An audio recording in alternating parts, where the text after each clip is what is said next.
রাসূলুল্লাহ সাল্লাল্লাহু আলাইহি ওয়াসাল্লাম বলেছেন, কবরে দুইজন ফেরেশতা আসবে, মালাকানে ফায়ুজলিসানে, তাকে বসানো হবে, ওই কবরবাসীকে বসানো হবে।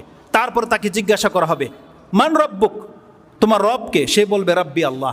বলবে অমা দিনুক, তোমার দিন কি? সে বলবে আমার দিন হচ্ছে ইসলাম। বলবে মান হাযার রাজুল আল্লাযী বুইসা ফীকুম, এই ব্যক্তিটা কে বলো তো দেখি তোমাদের কাছে যাকে পাঠানো হয়েছিল? তখন সেই ব্যক্তি বলবে হুয়া রাসূলুল্লাহ, এটা তো আমাদের রাসূল মুহাম্মদ সাল্লাল্লাহু আলাইহি সাল্লাম। যেই ব্যক্তি কবর এটা বলতে পারবে, এই কথা আমরা সবাই জানি, কিন্তু জানেন কোন ব্যক্তি বলতে পারবে? এই হাদিসের মধ্যে সেই কথাটা আছে যেটা অধিকাংশ মানুষ হয়তো শোনেননি। একটা চমৎকার বাক্য, সেই ফেরেশতারা বলবে ওমা ইউদরিক, তুমি এটা কি করে জানতা বান্দা? কি করে জানতা? তুমি কি করে জানলে তোমার রব আল্লাহ?